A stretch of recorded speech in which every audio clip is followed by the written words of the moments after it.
Let's do it. All gas, no break. Welcome to the show. Just Chris and Mo today, and we have an emergency podcast episode because Aaron Rodgers is a New York Jet. No more intends to play for the Jets, or no more waiting for the two sides to agree for a trade. It's felt like a million years, but this ends a long couple of months of pretty much knowing that this was coming and knowing that this was going to happen, but still, but it still didn't happen. But now, you don't have to worry about it anymore. I think it was always like 99%, that he was going to come, but now. But Aaron Rodgers is now a Jet, and we have official compensation to talk about. That's what she said. Yeah, that is what she said. But let's get into it. So the official trade is the Jets are getting Aaron Rodgers, and they're getting Green Bay's 5th round pick this year, and then they are swapping 1st round picks. So the Packers are getting pick 13, but not without giving up pick 15, which I'm okay with that. The 2nd round pick this year was a pick 42 or pick 43? 42. 42. All right. So they're giving up pick 42, which was the Browns pick, and then they still have their own 2nd round pick. And then they are giving up a 2nd round pick next year, which is a conditional that could turn into a 1st round pick if Aaron Rodgers plays 65% of the snaps, which, I mean, he will. Yeah, he's never not played 65% of the snaps like throughout his it's pretty much a 1st round pick career. So it's pretty much going to be a 1st round pick. I think that's like the big part of the trade that that was probably the part of the trade that, the Jets are giving up a little more than they would have liked. I think they probably would have preferred to give up a pick that became a 1st based more on performance or a higher percentage of the plays. Like, that's kind of a low ball, like going to be a 1st round pick, but you just hope it's a late round pick. And then a 6th round pick this year too. So overall, and we received a 5th round. Yeah, and we got a 5th round pick back. So overall, it's really not too bad. I don't think. It seems fair. It seems fair. I think it's a little bit more than. Yeah. I think it's a little bit more than what we were planning on giving up, and I think that, and I even think that maybe they would have been better off like waiting longer or letting it go past the draft, but then you run the risk of Yeah, and then you run the risk of it really. They're not that dumb. Yeah, they're not that dumb. I might be that dumb, but they are not that dumb. And the Packers ultimately weren't dumb enough to let this go past the draft either. They were not going to be dumb enough to not get anything in return this year. And as you were discussing off of the air, going from 13 to 15 or going to 15 to 13 can actually make a pretty big difference. So overall, I'm pretty happy. Overall, you got to be happy on a day like today. Like, we got Aaron Rodgers. We have watched, we have been since Brett Favre. I mean, we've been subjected to Mark Sanchez, who had some good moments in the playoffs, but overall was not good. Then there was, Geno Smith, who is great, who's doing great now, but he was not good when he was a Jet. Then, after that, it was, Fitzmagic, which didn't work out. Then, you had Bryce Petty, Christian Hackenberg not seeing the field. Even snap the ball. Luke, To him. then Sam Darnold, Josh McCown, Sam Darnold, Luke Falk. I mean, we watched Luke Falk play like a Monday night game. We could basically say right now this is the best quarterback acquisition that we've ever had.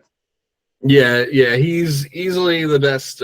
He's easily the best quarterback to ever put on a Jets uniform, and he hasn't even put on a Jets uniform yet. I got my Aaron Rodgers jersey right here because he's wearing the number 8. Ask me how. 2-hour time delivery. Yeah.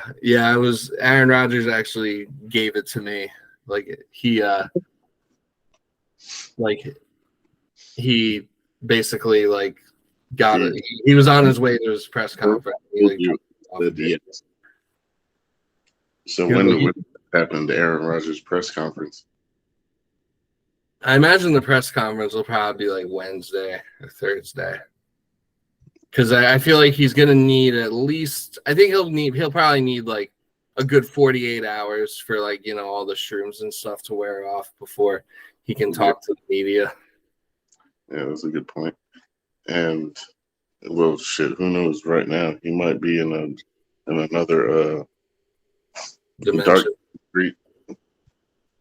Yeah, and I guess I guess at the end of the day, I mean, it was a little bit more than I had expected to give up, considering the darkness retreat and the fact that he could just go on another darkness retreat and decide to retire, and that he was 90% retiring. But now the deal's done, I'm kind of in the mentality you really can't worry about what you gave up at this point. You just gotta be happy that for the first time in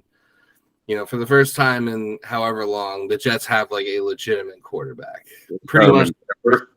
Yeah, for the first time ever, really. I mean, we had 9 good games of Brett Favre in 2008. There may have been 5 minutes where I thought that Mark Sanchez was going to be our franchise quarterback. There was 5 minutes where Ryan Fitzpatrick was good, but then he turned into a fraud, at the fraud that he is at the very end. I shouldn't even say he turned into a fraud. He turned into exactly who he is, which is a fraud from what he's always been. But now's not the time for me to get mad about Ryan Fitzpatrick. So Aaron Rodgers is a Jet. They don't have to give up. I mean, they're staying in the top 15 of the first round this year. They still have a pick in every round of the draft this year, except for round 5. No round. Yeah, they don't have a third round pick, but that was already the case. But thanks to the Elijah Moore trade is really a double-edged sword, because it's right. Because it's it got us another second-round pick, which we ended up using for this trade, but it also cost us a third-round pick, which would have been nice to have. Would have been good, yeah. Because I think 1, 2, and 3, that's the hard stuff to give up. 4 to 7 is okay, who cares? Yeah, I agree. So where were you, or what were you doing when you found out the news that Aaron Rodgers was coming to the Jets? I was just getting ready to leave work, and one of my friends from my old job texted me. He goes, "It finally happened." I'm like, "Oh shit, I know what he's talking about." So I go on to check, and I see the Schefter tweet, and I'm like, "Oh, yep, it's official." Yeah, I was. So I was also working. I was taking a nap during my shift, because I was a little sleepy, and it was, I don't know. Mondays are always crazy, so I was taking a little power nap around 3:30, 4 o'clock or so, and then I wake up at 4:30. And, I see on my phone someone else who said basically the same thing. Someone in a group chat said it happened. And I was like, oh, okay. I know what this is about. And then, and then I saw Then, of course, saw the trade had finally happened and what the compensation was. Yeah, a little more than expected, but overall, like you got Aaron Rodgers, and you didn't have to like really sell the farm or completely blow up your draft. Like because we there's still have still what, a lot that 5 can. picks, Yeah, they still have. You said they still have 5 picks. 5 or 6, I think. Yeah, so there's I still a doubt. lot that can be done to because I mean, getting Aaron Rodgers on your team, it makes you a legitimate playoff contender, and it does give you a chance. Like playoffs, the Jets should get into the playoffs this year, no problem. And that's the first time we're like able to say that in probably 13 years. I mean, we've probably said it sooner than that prematurely, but this is the first time where it feels like, okay, the Jets should actually be able to get into the playoffs without any issues. Right. Because if you look back, like most of the reasons why the Green Bay would like fall out of the playoffs is because their defense wasn't like elite like ours was. The only thing it was like they have something we need and we have something he wants. Yeah, Green Bay.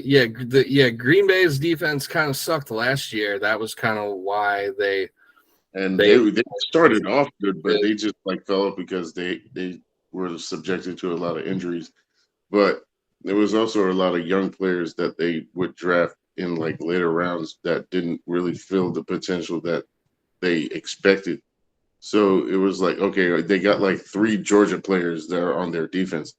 Yeah, they're playing at the NFL level. You can't expect them to be good first year. Yeah, So you can't like, expect them to be as dominant as they were at Georgia their first year. exactly. So it's like you're just dominating like bullshit teams the whole time, even though you're like NFL ready, but you're not at that level yet because like SEC, even if you are minor league led or if you are an NFL ready, playing in the SEC as good as it is still minor league football. It's not the NFL. It is. Yeah, they're in Alabama and Ohio State. Those 3 schools are like the NFL junior or like basically the G League for the NFL. Yeah, minor league football. Mm-hmm. But so I mean, like I think the roster still needs some work. I think they were a quarterback away from playoff contention, but not necessarily a quarterback away from being a Super Bowl team. I think there's still work to be done to get the Jets to really feel like okay, this is a team that can win a Super Bowl. Like right now, I feel like we can make the playoffs, and with Aaron Rodgers, we could go toe to toe with anyone. But I still feel like we could still, like if we play like Cincinnati or Kansas City in a playoff game, like to me that's like kind of like a coin flip of a game. Like we could easily win that game, we could easily lose. Yeah, it is. And the only thing, like, we're not a fully built team yet. Like, there's still like spots where it's like, okay, we can fill them, but it's not too like the talent isn't as good as we'd want it to be. But that's every team. So every team has holes. I mean, the Kansas City Chiefs just won the Super Bowl with like during the season, every team gets injuries. So it's like you can't predict that shit.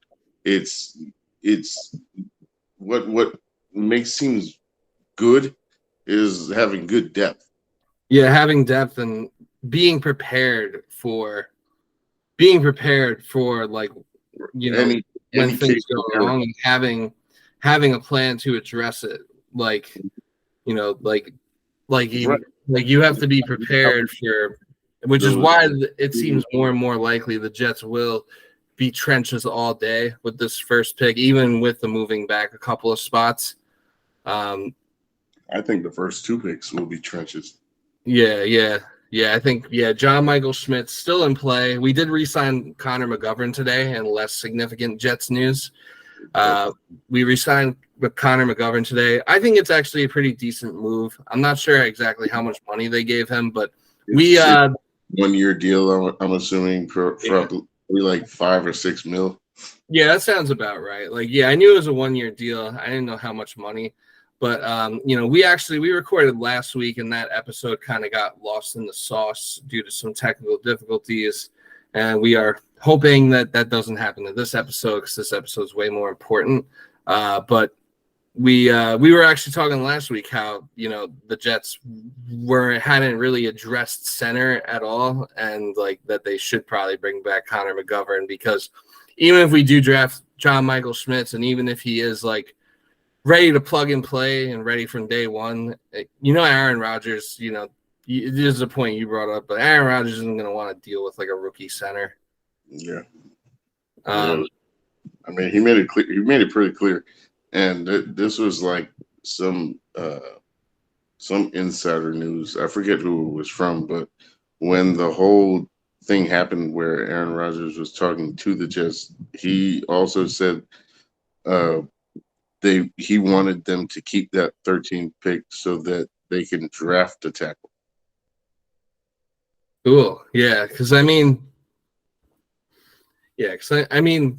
that's definitely believable. I don't know for what it is, but I mean that sounds like something he would say. Yeah, I mean, I think Aaron Rodgers would want the team, maybe not specifically even to draft a tackle, but you would think he would want whatever team he's going to. Like that was one thing, and I'm so glad. My favorite part of this trade being over, it's not having the Hall of Fame quarterback. It's not, having a chance to possibly compete for a Super Bowl for the first time in our lifetimes. It's that we don't have to deal with Packers Twitter anymore, because they were all like, oh, why would Aaron Rodgers want to go to a team that doesn't even think he's worth a first-round pick? Like, why does he care what the team he's going to is giving up for him? He probably wants to give up as little as possible. He's like, well, shit, dude, this team's defense is better than fucking this team's defense. So the last time I won with a top 5 defense, we won the Super Bowl. Yeah, remember when they thought they were gonna get like Sauce Gardner or Quinnen Williams like in the return package? Any trade scenario is possible, and try to make it believable. That's what just Packers Twitter does. People can debate like who won this trade, but we're the real winners because we don't have to deal with Packers Twitter. Yeah, exactly. We don't have to deal with their bullshit, and that's a beautiful thing. Yeah, it is for sure. Yeah, so it does seem like how much do you think moving from 13 to 15?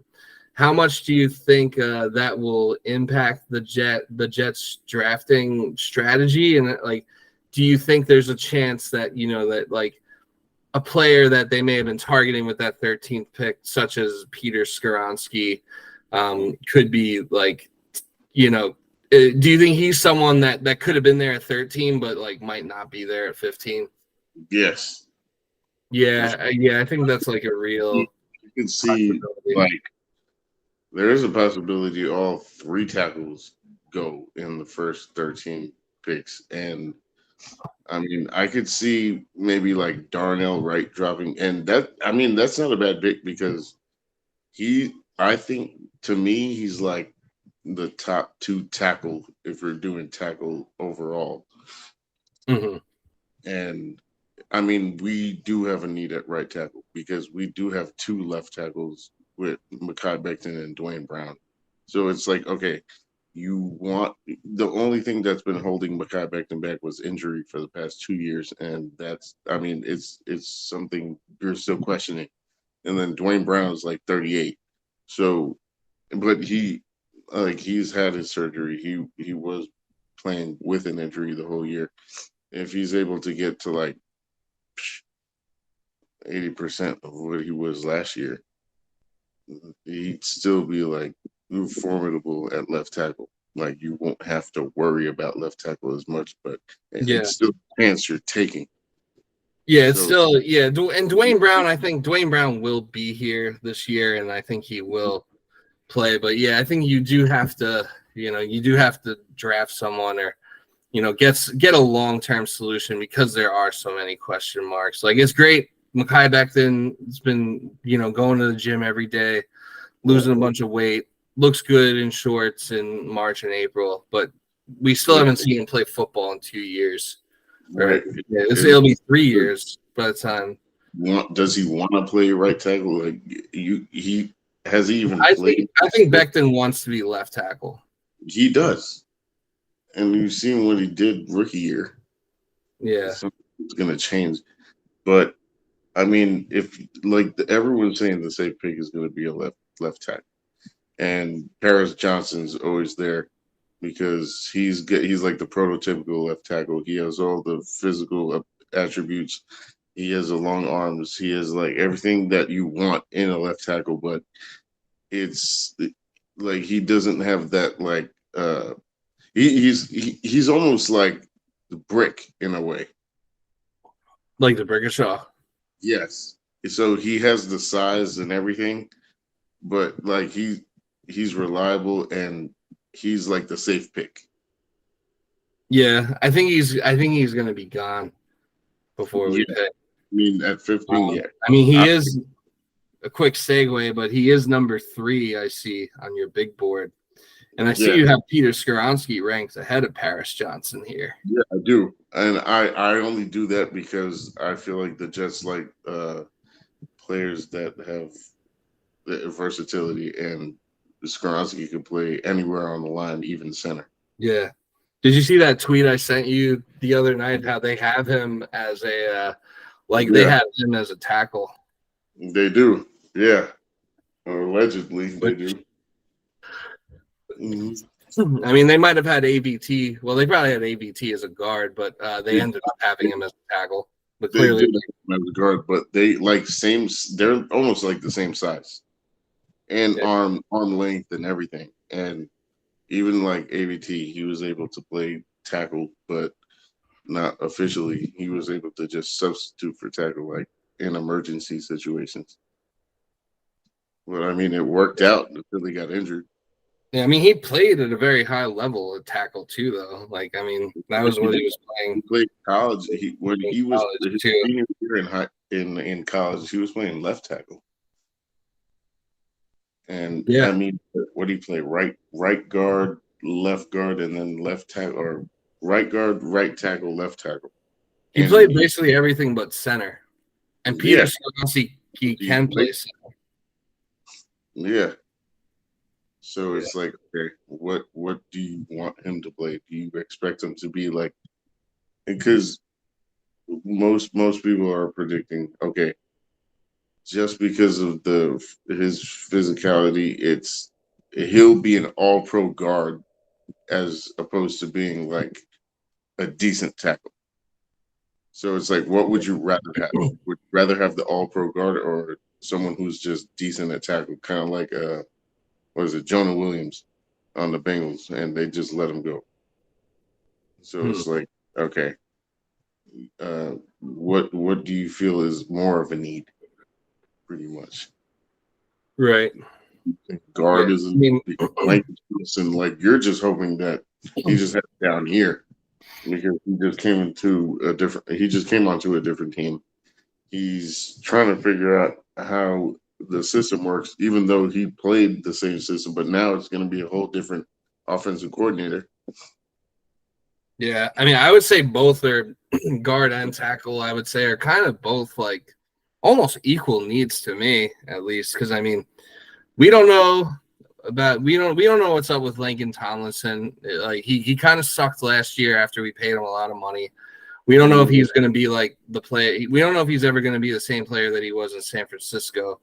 And then, obviously you have your questions with Becton. Dwayne Brown is like 38 years old or whatever he is. So both are definitely priorities, which is why Peter Skoronski does intrigue me a lot, because you could put him anywhere. And you kind of have to know, like, we were talking about it before, like depth is what makes like the good teams great. But you kind of have to know or be prepared for the reality that somebody's going to get hurt. like on that line. It's just there's no reason to think after the past few years and everything we've seen and the history and the age of the players on that line. There's just no reason to think someone is going to get hurt. Not saying it's definitely going to be like one person. I'm not saying like Mekhi Becton's definitely going to get hurt. Maybe Mekhi, I really hope Mekhi, comes back and plays 17 games, but that's not really a reasonable expectation. So I think you get someone like Peter Skoronski, you could plug him in anywhere, and your line is like good enough that you don't necessarily have to plug and play him from day one. He might be ready day one. He probably will be ready day one. I would hope so if he is a top 15 pick in the draft. Pretty much any position but quarterback, you should be ready to go in day one if you're getting picked that high. But I think we have kind of a luxury of not having to rush things with him and throw him into the fire if he's not completely ready, barring injury, of course. Yeah, that's true. I mean, like it seems to me left tackle is going to be like the priority, but yeah, I mean, if Aaron Rodgers is telling them they need to keep their first round pick to draft a tackle, and if I mean it's Joe Douglas is running the ship, I don't see them. I don't see the Jets going against the grain with. Now that they have two GMs, I don't see them going against the grain. And I mean they want him to. They want to set him up for success, so they want to do whatever they can. I mean, if it results in getting a rookie left tackle, does he think that's going to work? Does he have someone in mind? Who knows? But it's definitely a need because there's no security at left tackle. So there are three good options in the draft. Very true. And if you can't get that any of those three for left, there's one dominant right tackle who I think is probably, honestly, I'd rank him in between the three left tackles. Which one is that? Darnell Wright. Darnell Wright. Yeah, I think. Yeah. Tell us a little more about Darnell Wright, because I feel like when we did the mock draft last week, you were kind of pounding the table for him when I was like, "Hey, I'm just gonna take Skoronski." Right, and I mean, in that situation, it was more for like a left tackle, but I figured if you can't get the left tackle, go for the right tackle because at least they'll solve an issue for right tackle because we don't have an official right tackle. It's Max Mitchell, who was a rookie last year, but like a 4th round pick. Yeah, and he did good, but I don't think you can really. He did good, but I don't know how. You can't go into this season. Situation. Yeah, we don't know the health situation, and I think like you can't go into this season like with the expectations that we now have. And it's kind of like the next 2 years with Aaron Rodgers, like the next 2 years, like. The mentality needs to be Super Bowl or bust. Because look at it this way: if you go with the expectation that Dwayne Brown might start at left tackle, that because he's only played left tackle his whole career, and then Mekhi Becton will end up playing right. You haven't seen Mekhi Becton at right. Yeah, so you don't know how that's gonna work. But it's like you at the same time, it's like I feel like you can't go into this season with like. Max Mitchell being like the primary right tackle. Like no matter who you put there, there's going to be questions. I think they're going to. I mean, I'm sure it's going to be. So I think it's going to be in training camp. Looking ahead, I think it'll be probably like an open competition between Becton and Dwayne Brown for left tackle because those guys are like the experienced guys, and then they'll probably have a competition between. If we draft Peter Skoronski, I would say they'll have a competition between Peter Skoronski and like AVT maybe for right tackle. Well, AVT, I think they'll keep at guard, and I think they're going to put him on whatever side Becton ends up on. So I think whoever, I feel like it's going to be like, I think it would be the other way around. I think they'd end up putting Skoronski at guard and then AVT at tackle. Or they could end up putting both of them at guard. They could and then put like Becton and Skoronski out. Wait, no, it would be Becton and Brown on the tackles, and then the AVT and Skoronski at guard, and then either Jacob Michael Schmitz is your center, or Connor McGovern if you're just Connor McGovern's like a fine replacement level center. I feel, but he can also play guard, McGovern. Yeah, well, hopefully we don't need him to do that. And then, at that point, you could tell Lakin Tomlinson to just take a walk, or just, he'll just be an overpaid. They signed him for 2 years, I think, and this is his second year, and I think they're able to get out of that contract after June 1st. Yeah, they could cut him. They could cut him, and they probably should. Otherwise, he'd just be like an overpaid backup. And even having him as an overpaid backup, I wouldn't even hate it that much because if you have AVT and Peter Skoronski as your starting guards on rookie deals, then who cares about overpaying the backup until it's time to actually pay the starters. Right. Yeah, that makes sense. I mean, I feel like the whole goal of this draft, even if they have to sign people too, is to just solidify the whole line. Yeah. So that's the major thing.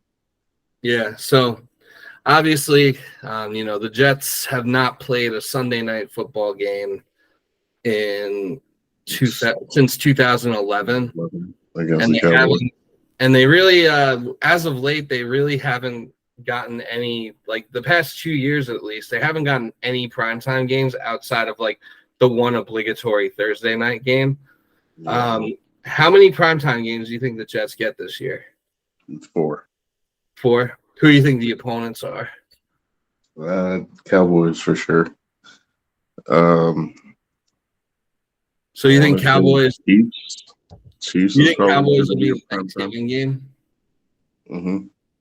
Yeah, I guess that counts as primetime. Even though it would be a 4:00 game, it would still be primetime. Yeah. It's like a nationally televised game. I think. Chiefs, yeah. I think. Opening night. So the opening Sunday of football would be September 10th. If they should make the season opener the Monday night game and make it Jets Giants for 9/11. So I can see them doing that. Chiefs will definitely be a primetime game because it'll be the State Farm Bowl or whatever, and I don't think Aaron Rodgers and P.A. Mahomes have never gone head to head against each other. Ever? No, yeah, because when the Packers played the Chiefs a couple of years ago, it was when Rodgers had the Rona, and he was not immunized enough to play. Yeah, that guy's our problem now. Yeah. But, no, all joking aside, but yeah, that was the only time because that was 2021, and teams play each other every 4 years, outside of the conference or whatever. So the time before that they would have played each other would have been 2017, and Mahomes was not starting yet. So, this will be the first time. I think they would make that a primetime game for sure. And I mean, we're playing the AFC West, the NFC East. Eagles might be a primetime game too. I can see that. Or Bills. Yeah, I think as long as we don't play the Patriots on primetime. I know we're much better than them now, but still, just no reason for that.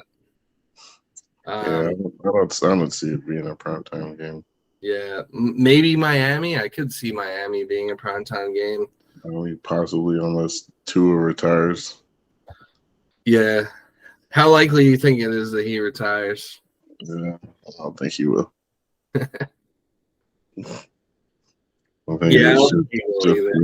just for It seems media. like he was, I think what happens is like I feel like Tom Brady is just kind of waiting to see if Tua like dies or whatever, and if Tua gets another concussion or gets hurt again, then I think Tom Brady's going to be a Dolphin.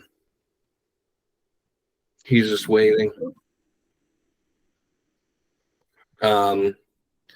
But yeah, I could see Giants maybe. Definitely Chiefs. I feel like you could pretty much pencil the Chiefs in as a primetime game. I can see that being like a Sunday night game. Yeah, Cowboys will either be a Thanksgiving game, or it'll be like a Fox 425 game or a Sunday night game. Is my my predictions there. Here's a clip for the pod. And see if you could post it up. It says Elijah Moore saying the Jets get a good QB after he leaves and takes his number. Here, I'm gonna send it to you. Yeah, please do. Yeah. So anyway, just going off on a little tangent about primetime games because it's been a while, and for a while I was very anti-Jets primetime games, but like I'm at a point now where I'm ready to get hurt again. And we don't give a fuck. Yeah. So tell us a little bit more about this this big board of yours. Yeah. Okay. So I basically made it to what I think.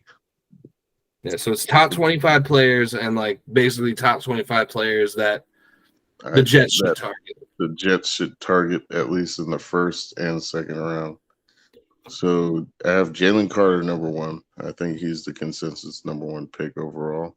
I think he's the best player in college football, minus all the. I don't think he's anyway.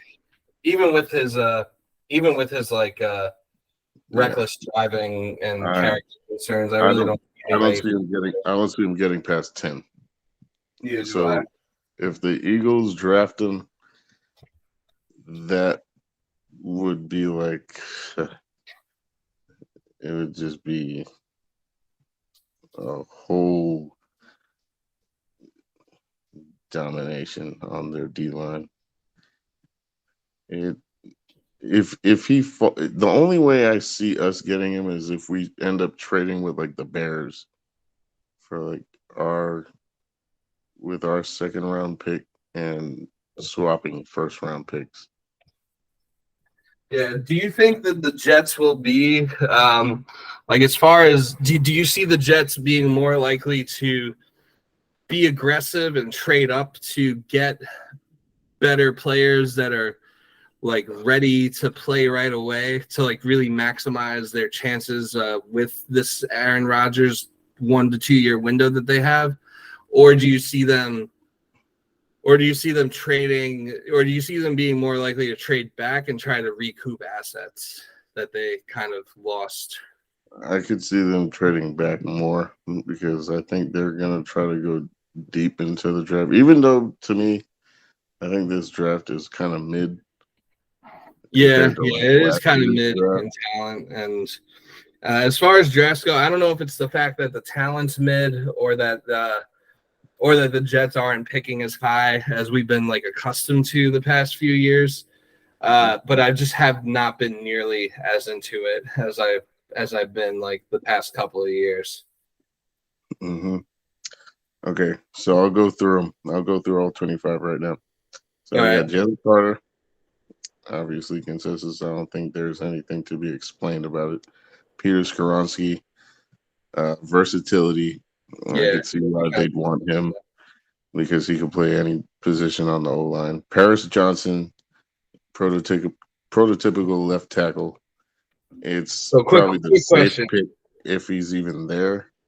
Quick question before you go on. This list, is this based on like who you think the top 25 players the Jets should target are, or do you think it's like who you think the Jets have on their top 25 on their big board? This is who I think the Jets have on their big board. Okay, so this is you trying to get inside the mind of a Joe Douglas. Exactly. All right. Yeah. All right. So Broderick Jones, I can see a high ceiling. He's great in pass protection, so I think Aaron Rodgers would like that. I wouldn't mind that pick at 15. He could be there as a possibility. Jackson Smith and Jigba. Personally, I think he's a better prospect than all the tackles. But the only thing is, like, he has all the route running ability, all that. Like, sure hands, he can catch the ball, which is like underrated because a lot of people Yeah, they. I'm insanely high on Jackson Smith and Jigba. Mhm. I think he is like There's so only one problem, only one thing, one con I have about him. He's real slow. slow. Because I Yeah, mean, it's hard not to get excited about someone who Garrett Wilson himself said like that is like better than him or more right. talented than him. Hmm. So like to be able to have Garrett Wilson and the guy that like is potentially better than him that you could put in Right. the slot like definitely intrigues me and excites me. Hmm. He would probably be like so. I think that first pick should be trenches all day, but Hmm. like yeah, I think Jackson Smith and Jigba would be the one person where if they picked him instead of an O lineman, and especially if all the O linemen are gone, I'd be fully on board with JSN. I think he's the only receiver that I really have that I'm really that high on to Yeah. pick at 15. Yeah. Absolutely. And I mean, he is pretty much the consensus number one receiver.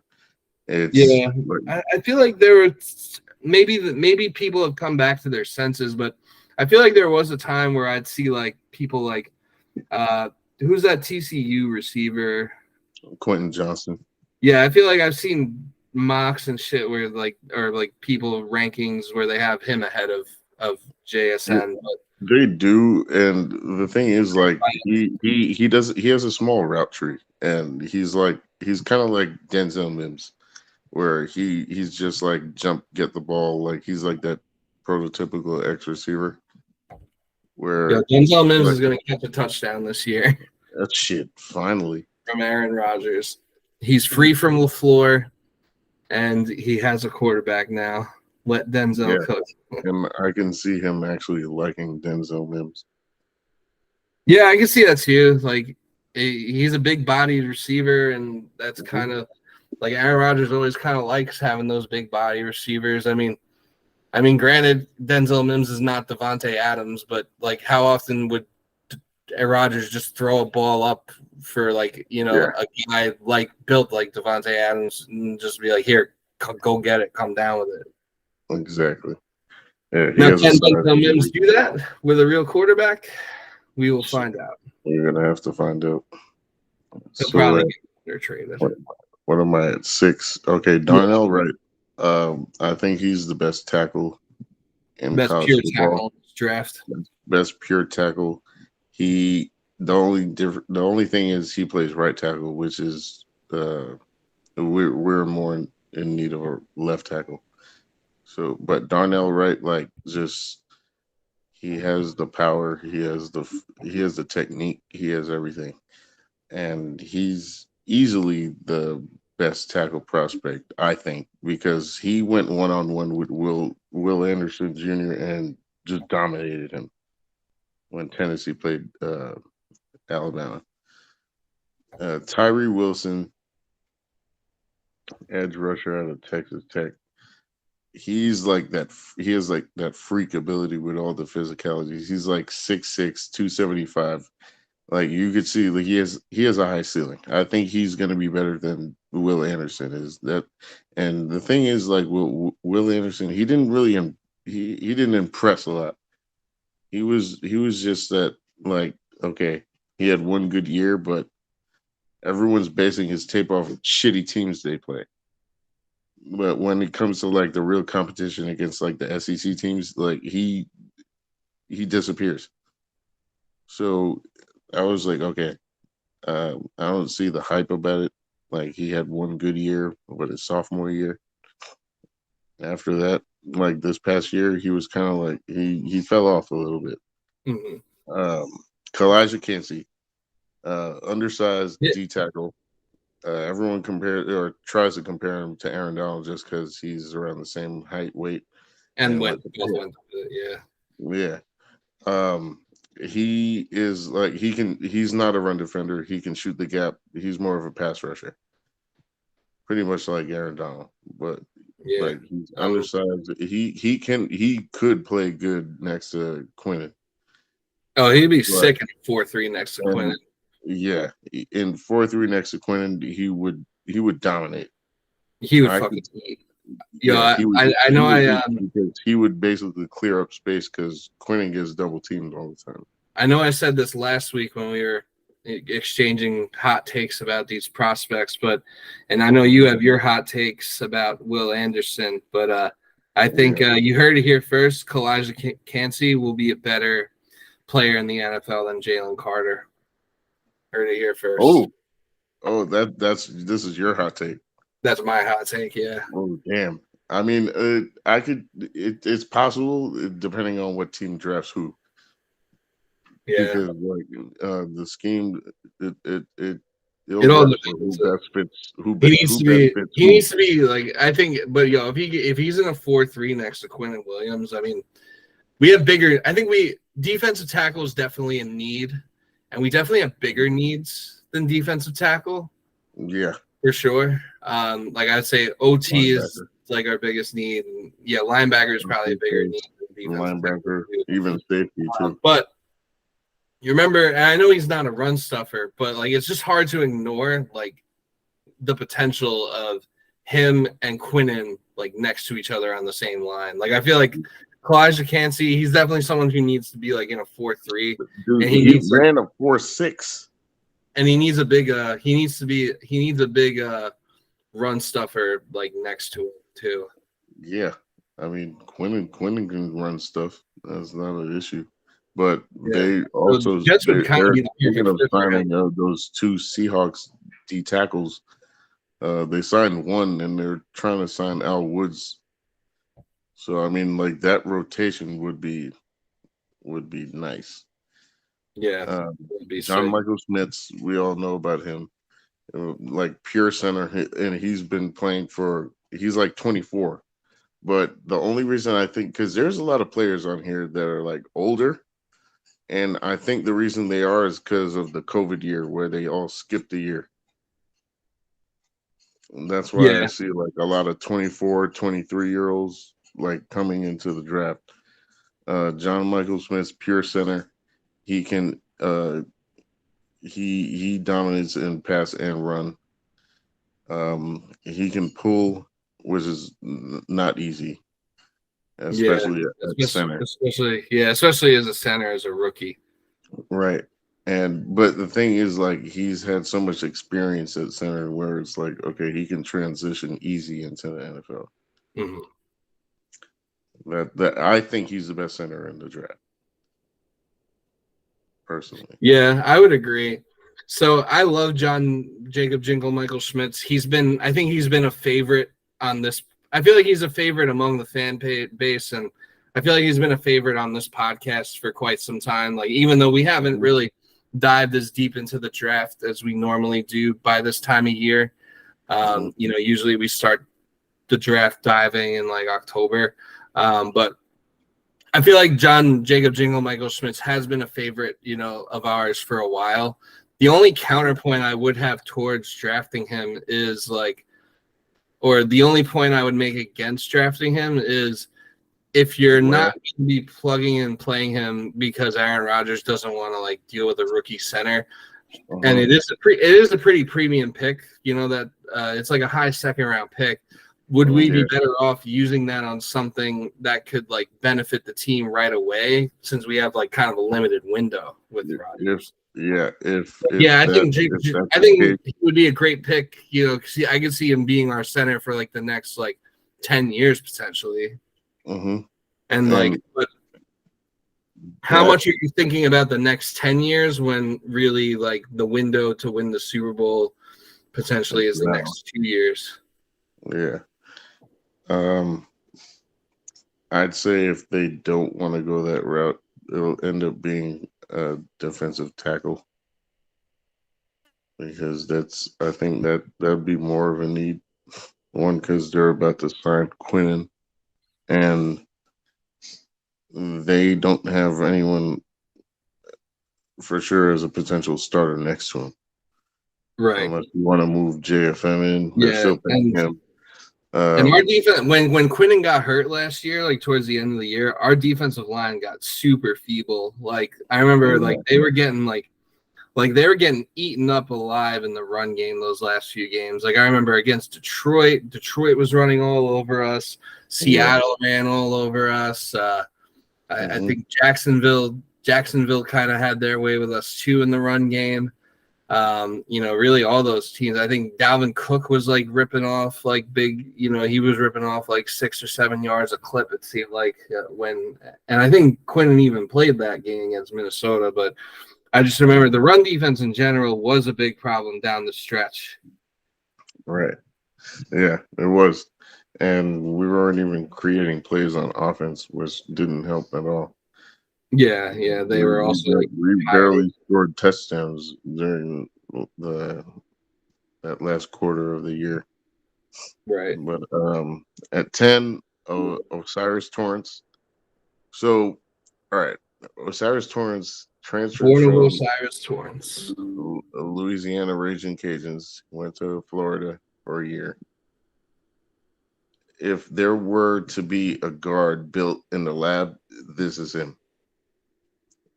He's like the perfect guard, like stout. He's got a big old fat ass. He can definitely like take up space, wide as shit, and he like in the Senior Bowl, he was playing next to John Michael Schmitz, and both of them were just like they played good next to each other. In this, if there was a situation where all the tackles were taken, I would drop down, trade down, and then just draft him, and then draft John Jingle Michael Schmitz because I could see them working well together. Was my name too. Yes. Yeah. That's like the only counterpoint I would have as far as like the only reason I would have to not draft John Jingle Michael Schmitz would be for the sake of like maximizing this 2-year window, but I'm a big fan of him, and I would still probably draft him. They do, both of them actually play very similar with like they're very good in pass block, very good. Yeah, and we definitely need that. Because even with a quarterback who gets the ball out as quickly as Rodgers. And like they're both of them, I'm gonna try to combine them together because they're very similar, and they're not as athletic as you want. That's why I'm like, I don't know if Joe Douglas would want like not well. I won't say non-athletic, but just doesn't move as fast as he'd probably want. But they can still work in the offense because they can definitely punch for sure. 11, I have Jordan Addison. Now, Jordan Addison used to play at Pitt. And then he transferred to USC. Now, USC, I felt like he didn't play as good as he did at Pitt with Kenny Pickett. He was able to get open more in that offense with Pitt. And I felt like USC didn't really help him do justice. But I don't know why he wanted to get out so badly. And for me, he's wide receiver too, just because of that. But he's still good. Like he can move. He's pretty quick, and he can create separation. He's got hands. He's athletic. He could be a dog if whoever the coordinator is knows how to use him. That's my take on him. Anton Harrison, he's pretty much like that. left tackle that he can do everything, but he's not special with everything. He's like that safe. He's a safe Jack game. of all trades, master of none type of guy. Yeah, exactly. Now Miles Murphy, he's kind of like that. Okay, you can see his physical abilities, but like he's like that high ceiling player where you could see like the physical attributes, kind of like what was his name last year? Shaka Tony from Penn State, the edge rusher. He's kind of like that, or like no, better Trayvon Walker, the one who got drafted to Jaguars. Yeah, number one overall pick. Yeah, he's kind of like that, where it's like, okay, we see the potential, we can see what we can do, and we can try to work with him. Right. Like you can see you can see what he's capable of doing, like just shedding blocks and basically rushing. Mozzie Smith is your typical run blocker. Jets had some connection to him. I think they had a visit with him. Was he a run like a guard or a tackle, or he's a defensive tackle? Oh, you mean run stuffer? Mm-hmm. What'd I say? Run blocker? Yeah. Yeah, he's your prototypical run stuffer. With all this need we have on the trenches. Yeah. Yeah, it starts getting confusing. Yeah, Mozzie Smith is well I don't know if you heard in his combine, most players like will do the 225 bench press like at least 20 times. Well, he did 325 like 30 times. Oh damn. Yeah. I don't like it. Vernon Golston vibes. Yeah. I mean, he's like a. He drafted Vernon Golston because he benched like a human being or something, or like two human beings. He's a space eater for sure. He kind of reminds me of like Al Woods, who we were supposed to sign, but I don't know if he's still on the board to sign after the draft, maybe. But Jack Campbell, okay. Is this a first linebacker off the board? I think he's from Tennessee, right? Jack Campbell is Iowa. Oh yeah, he's white. Iowa.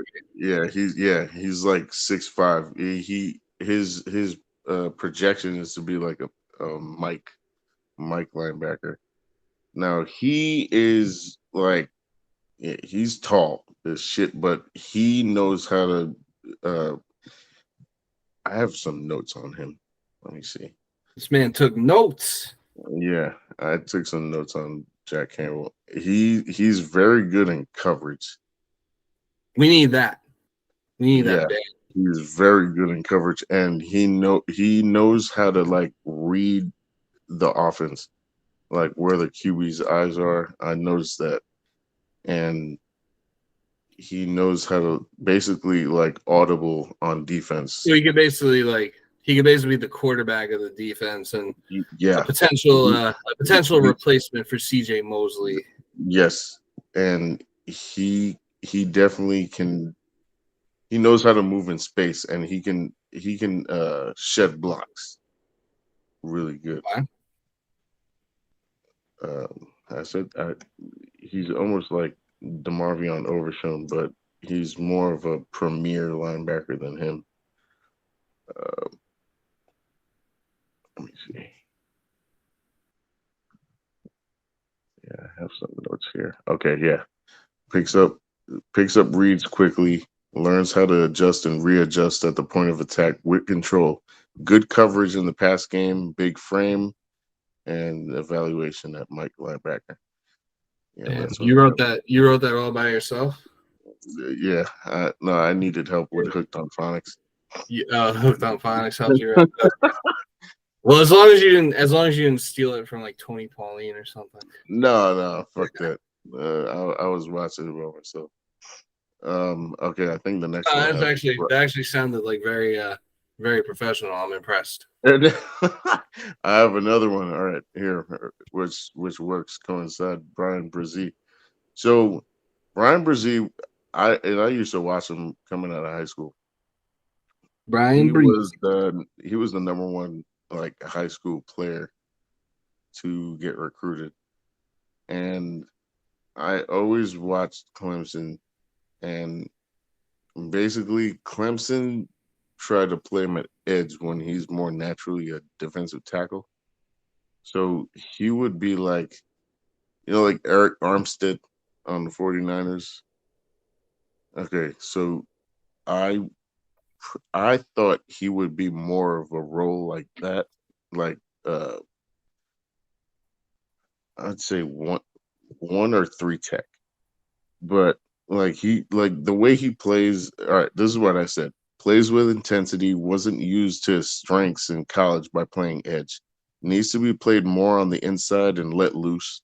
Uses his length to his advantage. Creates leverage with upper body, high motor, and also had ACL surgery on his left leg. So I think that's why he kind of fell a little bit on like a lot of people's mock drafts and big boards. So it's basically all right, who's going to be the defensive coordinator to play him to his potential? Robert Saleh and Jeff Ulbrich. I could see that happening. It's like he's not really raw. It's just he has like a lot of physical ability. It's just they're not using it, and they're What playing him position on was he the again? edge. So they were playing him like how the old school Jets would play like fat ass defensive tackles on the Oh, edge, like like Quinn Wilkerson, like Leonard Williams. Yeah, because he's like 300 pounds. He's like 6'5", 300. At least that was my take on it. That's So what I you saw. feel like he'd be better as like a hand in the dirt kind of guy. Yes, for sure. Yeah, we already have that. I feel yeah.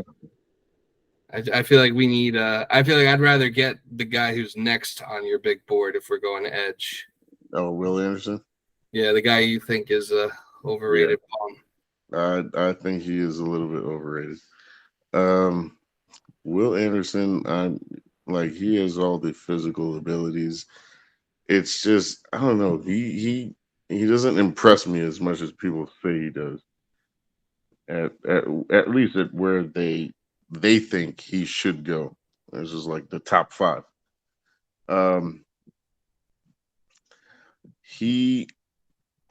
I think he has issues with just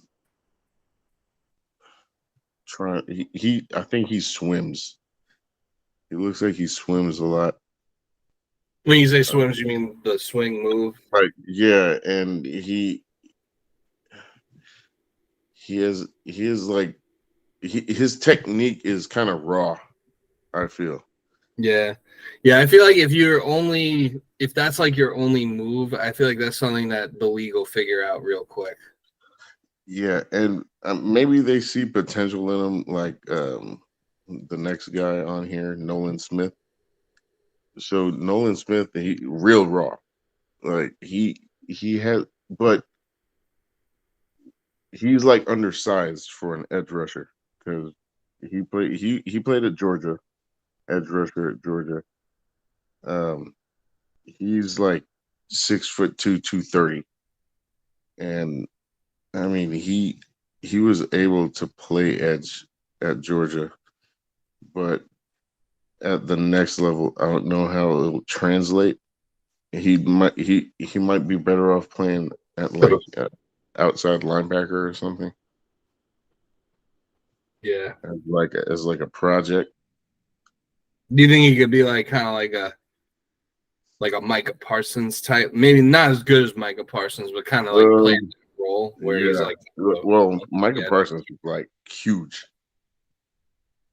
Yeah, Micah Parsons. He could actually play. He could play both.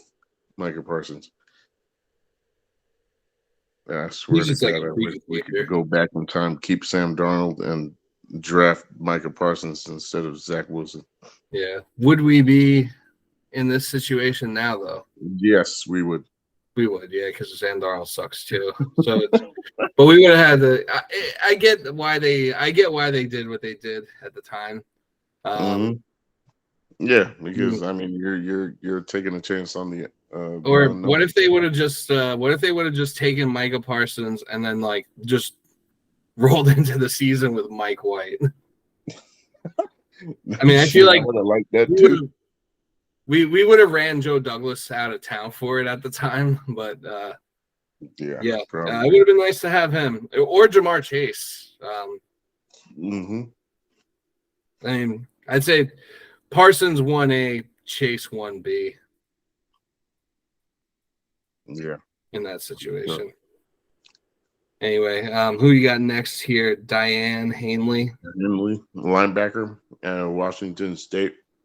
All right, Diane Henley, kind of like Jack Campbell. I think honestly, they're like almost the same, and he might be a bit faster. It's pretty similar. Diane Henley, he's good in coverage. Yeah, I remember him coming up. I remember he came up last time we were comes up in like a mock draft. He comes up around the like second round, kind of around like where Jack Campbell's at. Yeah. Yeah, but honestly, I don't see them taking him. Yeah, I think you could make a strong case for taking a linebacker in the second round. You could. I mean, depending on what their situation is at defensive tackle. Steve Avila, guard / center.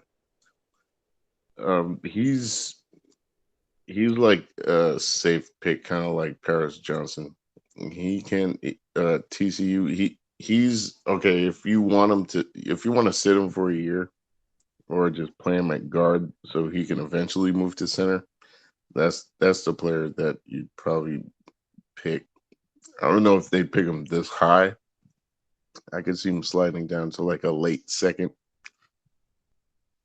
because I think this draft is pretty stacked with centers. But I could see him being more projected as like a guard over center. Yeah, he's for sure. Yeah, because I think even Weipler and Joe Tippmann might be better prospects than him. But Tua Palatu, okay, Tua rusher, the ball over USC. All right, he's like pretty much same size as Carl Lawson, so it's like, all right, he's just winning with power. He's another like, okay, sit him for a year, kind of like Michael Clemens. Yeah, but I don't see him getting picked at 15. He's more of a second round pick. He definitely fall. Yeah, he doesn't look like a high prospect. I mean, the rest of them that I have on here seem more like second round picks. Cody Mock, dude has like no teeth. North Dakota State. He played tackle at North Dakota State, left tackle, but he's projected as a guard. He looks like he would play guard. I mean, shoot, I'd take him personally. He's he probably would pass. He's a ginger. But he can he's good in pass pro, and he can hold his own. He's got a good punch. I could see him falling to like second or third round. Zay Flowers, speed demon. I don't really like Zay Flowers. I don't know what it is, but I'm just not. Yeah, because it's Not it's high on hard him to, as well. it's hard to really like see how he'll translate to the NFL level. Yeah, like he did I don't. Boston College, so it's like who was he going up against, really? Yeah, exactly. Like the competition really wasn't like competitive enough for you to like evaluate how he would play. But Right. one thing was he can create separation so that he's like that. I had a comp, a pro comp, and it was what was it Brandon Cooks. But Brandon Cooks, I thought coming out of college was a lot better. I don't think he's going to be the same way. He might be a step under Brandon Cooks, but Yeah, he can definitely like he's like the home run hitter. Joe Tippmann, oversized center out of Wisconsin. He's like 6'6". Um, I mean, he fits all the criteria for center. I mean, I don't but he's think not he a plays. Yeah, I don't not think an he ass plays man any other or a position. tip man. He's a tip man. Yeah, he is a tip man. He should have been a tip man. Um, I think to me, I thought he was number two center on my board because I had Steve Avila more ranked as a guard. But I mean, he can move. He makes blocks. He can he can run. He can get to the second level real fast. That's one thing. He's pretty quick for like a big man. And shoot, that's all I have on him. Keanu Benton.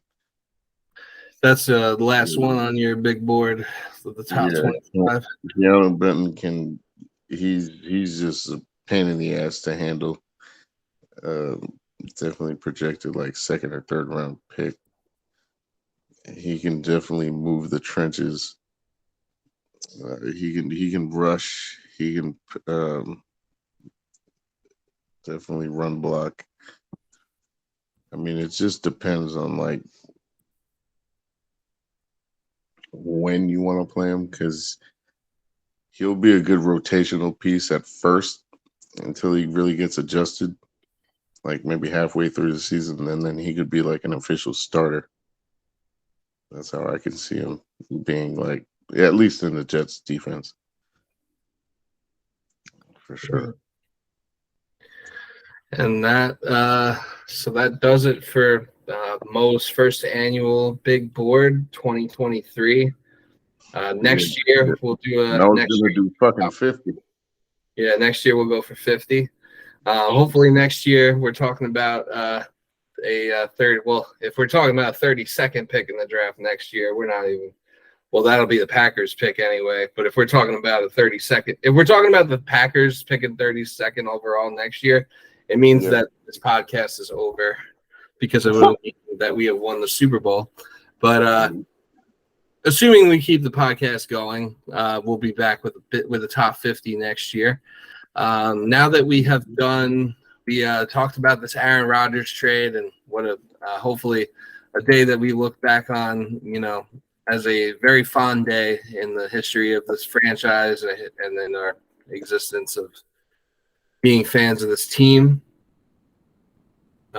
When Mo returns, we can start our mock draft, our one and only mock draft that we have done. I mean, we did one last week, but that has not seen the light of day, and a lot of things have changed since then. So I'm going to take a piss, and we will do that.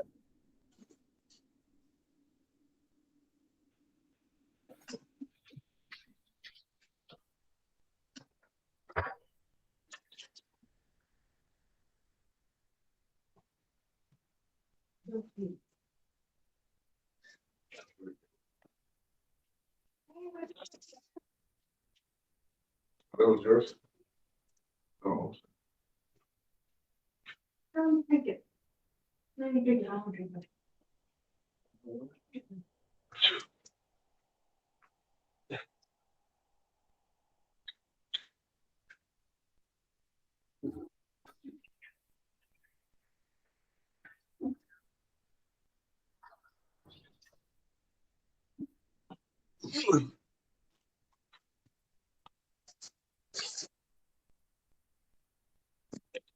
Recording.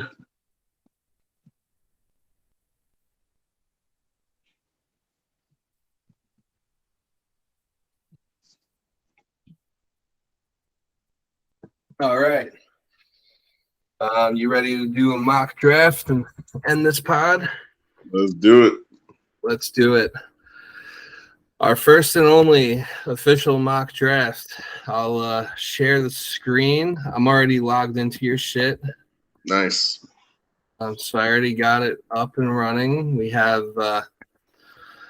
this will be our official mock draft. We are picking 15th now.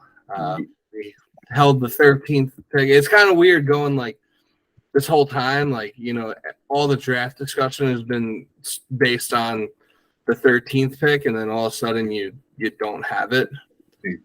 Yeah. But I mean, I think they could have went without trading that damn pick. yeah, I mean, I'm okay with the pick swap. I think the real part that sucks is the second round pick that could become a first in 2024, which according to PFF we still have it. It's still there. The first round pick? No, the second round pick next year. I guess because it's conditional, like we technically still have it. Yeah, because what happens if? Well, I don't want to say nothing. So. All right. Yeah, don't say anything.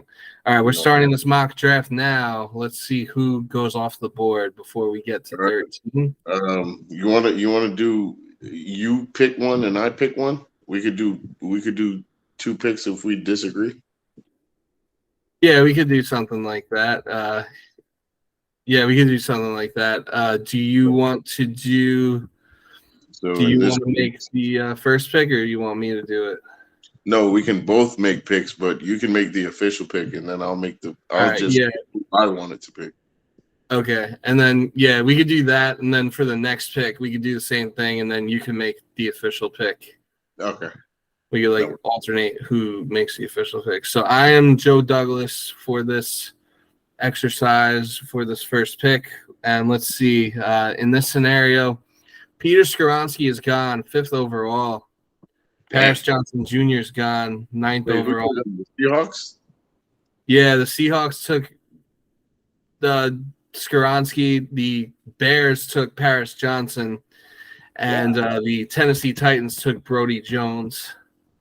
So cool. All the tackles are gone.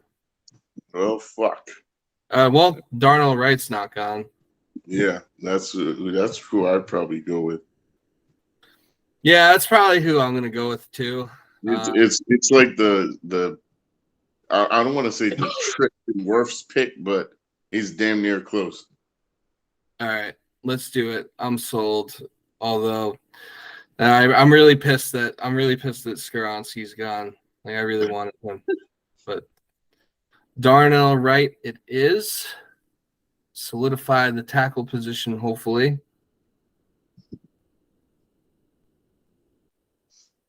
Yeah, it should. Now, we have two options at left tackle, so. And then the government back. Now we have the right guard pick. At left guard. Oh Jesus, it's gonna be fucking annoying. So my computer that I've been using is kind of fuck. John Michael Smith's gone. Yeah, John Jacob Jingle Michael Schmitz is gone. Jack Campbell's there. Jack Campbell is there. Ooh, damn. You said Jack Campbell is the one who you said is really good in coverage, right? Yeah. Would it be thinking with your dick to take a linebacker to take a wide receiver instead of a linebacker here? Oh, Tank Dell. or like Josh Downs. You know what? I think I've watched like Josh Downs a little bit, and I mean, like he's decent, but Yeah. Well, I don't know if he's worth the second round pick. yeah. Well, if you want to take Jack Campbell, I'm in agreement. Yeah. All right. Let me see. Go down the board a little bit, All right. and then Hooker. Oh god.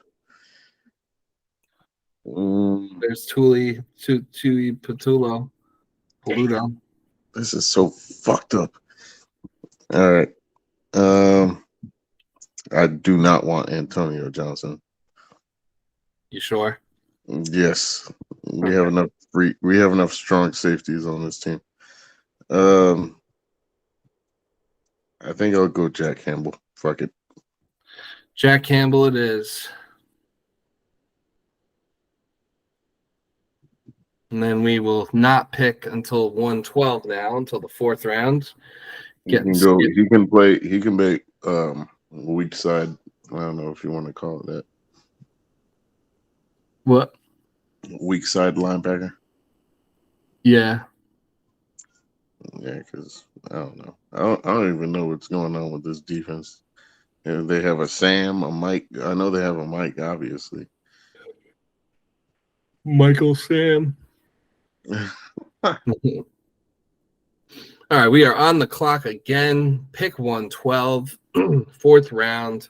I feel like I kind of am intrigued by a few of these options here because I think that this could be a good spot to either get a safety or an interior defensive lineman. I'm also intrigued by Luke Schoonmaker just because I do think He's good. I do think our tight end room could use a little bit more than what it already has. Fourth round is Ivan Pace Jr. there. Oh well, we already took a linebacker. Yeah. I mean, we could double dip, but I don't think we should. No. But I do feel like we kind of need more than one linebacker, low key. But we might just end up signing Quan, to be honest. Yeah, and we have other needs to address too. Yeah. So out of these interior defensive linemen, or out of these defensive players here, who would you say is the best? Like Kobe Turner? Out of the defensive players, let's see. Scroll a little bit. Ooh, Dorian Williams, I like. I've been seeing his name a lot. Yeah. Man. All right, scrolling is like kind of a pain in the ass on this laptop. Okay. Yeah, like it did that without me doing anything. So could be. I like Christopher Smith. That's way down there though. Yeah. He's a good safety though. But in the fourth round? Yeah, he probably going fourth or fifth round. Yeah. That might be a trade down scenario. Yeah. What about Kobe Turner? Kobe Turner, never watched him at all. What about Anthony Johnson? I haven't gotten that deep. Huh? What about Anthony Johnson Jr.? Anthony, safety? Yeah. He's all right. He doesn't impress me much. Let's see what the deal is on this Kobe Turner. Luke Schoonmaker is pretty good though. Okay. I think I like Kobe Turner. Like, yeah. I know these are like PFF grades and yeah. The competition it's ACC. Yeah, which is like, but not great, but also not terrible.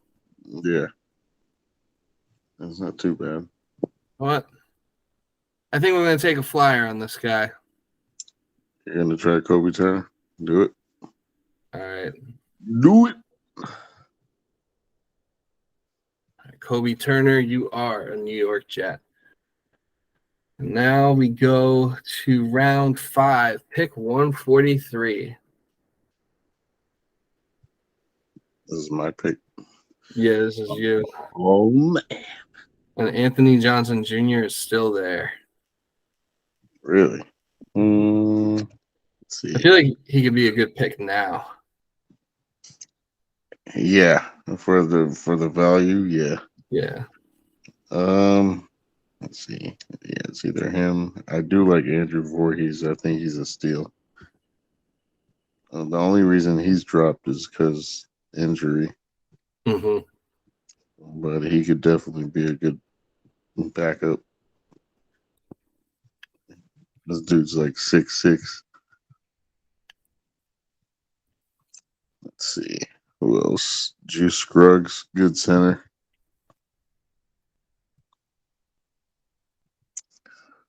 Who else? Let's see. Who else we got? Keandre Coburn, we just took a defensive tackle. This edge rusher from San Jose State. I feel inclined to stay away from San Jose State. No disrespect to any alumni that might be listening, or students, or future students. Just not, yeah, not who I'm looking for.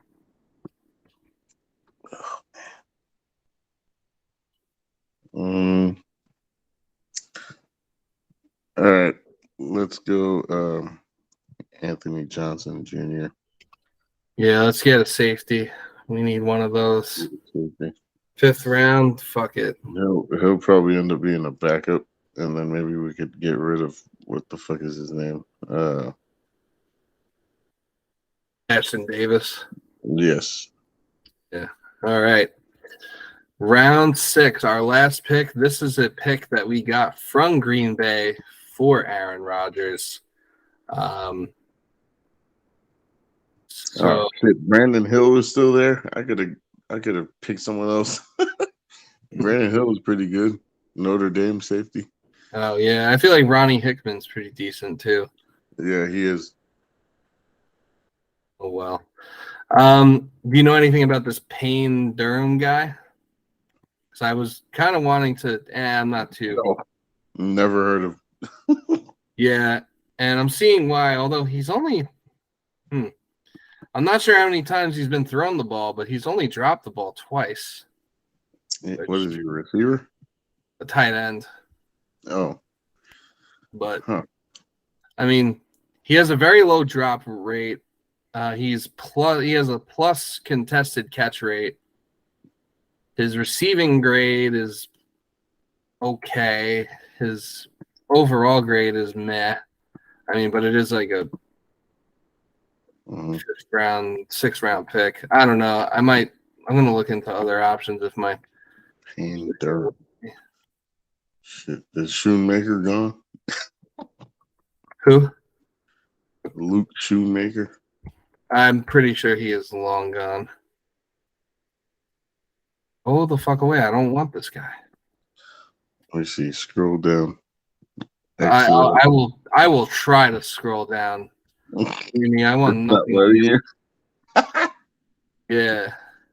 This old fucking computer, which I'm only using because I recorded the last episode on the new computer and then it like wouldn't upload. Go the fuck away. Not draft a quarterback. Do we draft you know what? I think we did this in our last mock, but do we take Bennett? Yeah. Fuck it. Let's do it. I like him better than fucking Zach Wilson. Yeah, he'll be an upgrade over Zach Wilson regardless. So he can be the heir apparent when Stetson Bennett will be like 30 years old and Aaron Rodgers will retire, and then we can we'll have like 5 years with Stetson Bennett. Then we'll have a 5-year window with Stetson Bennett. An easy 7 Super Bowl championships in a row, if you ask me. Yeah, he only knows how to win. All he does is win. Mm-hmm. I'm with it. Yeah, so that is going to do it for our mock draft 1.0. Let's see what the virgin nerds at PFF have to say about us. They gave us a B grade they gave us a B plus overall. They gave us a B grade for Darnell Wright. They gave us an A for Jack Campbell. They gave us a B plus for Kobe Turner, a B plus for Anthony Johnson Jr. The only real last time we got an A for Stetson Bennett. Yeah, this time they gave us a D. And I think I guess because last time we drafted him was in like the 6th round. Now we're taking him in the 5th. So I guess the value there is not as good. But yeah, I mean overall, I think if the Jets had this draft, I'd be pretty content with it. I would want the only thing I do want another receiver, but I don't know. I don't see it falling like this at all. Yeah, this is how the first round goes, and I don't really see this either. I think that all the Texans stuff about them not taking a quarterback is a bunch of smoke. I think they're still – not only do I think they're going to take a quarterback, I think they're still taking C.J. Stroud. For whatever reason, Will Levis is like minus 140 odds to be the number 2 overall pick, but I'm not buying it. I think he might be 4. Texans take Stroud. Colts might pick him, but Colts, I think they should trade for Lamar. Yeah, I don't see Peter Skoronski going 5th overall. Hell no. I don't see Will Levis going in the top 10. I could see him maybe going top 10, but not like. And I think Lucas Van Ness sucks. I don't think unless the Patriots take him. Yeah. I think. I'll be fine with that. Yeah, Joey Porter Jr. to Pittsburgh seems like a lock. Yeah. I don't see Kalijah Cansey falling all the way to 20. I feel like he gets picked a little sooner than that. I can see 20. Yeah. And yeah, I could see the Chiefs taking like Jordan Addison or like Zay Flowers with their pick. Mm-hmm. Let's see. I don't know if Jackson Smith and Jigba. Well, yeah, maybe it makes sense for the. Well, I would say it would make more sense for the Texans to take Jackson Smith and Jigba to pair with a quarterback that they would be taking, but this isn't taking Will Anderson. That's what they took? Yeah, in this mock, yeah. Number 2, Will Anderson Jr. They should draft Will McDonald in the 2nd round. But yeah, that is how the virgins at PFFs have this playing out. Do you have any final thoughts, any final words before we close this one out? Any final draft predictions? I know we just did a mock, but who do you think the pick actually is at 15? Paris Johnson Jr.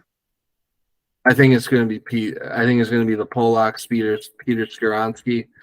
I think there's like a 20% chance that the or Broderick Jones. I'd say there's a 20% chance the Jets get, or 15% chance the Jets get Jackson Smith and Jigba. 15%. Yep. I don't know, because they still have Corey Davis. They do still have him, and I kind of feel like he's going to stay now. Yeah, so do I. And I thought he was part of the trade package. Yeah. I think we kind of both thought that he could be included in the trade, but now that he's not, I kind of think they're going to keep him because I feel like I don't know. I feel like Brett Favre, or not Brett Favre. I feel like Rodgers does like Corey Davis. Yeah, could be, and because he's just an older receiver. Yeah, unless they draft someone that's like, unless they do draft JSN, but yeah, I don't really see it. I mean, he could still be a post-draft trade. Yeah, he could be a June 1st. Mm-hmm. Yeah. Well, yeah. I don't know. Guess how the boards falls. Yeah. So either way, we both got the Jets picking most likely an O lineman. Mm-hmm. And yeah, that is going to do it for us here today. Thank you all for tuning in, and we will talk to you all after the draft. Yes, sir. Peace. Deuces.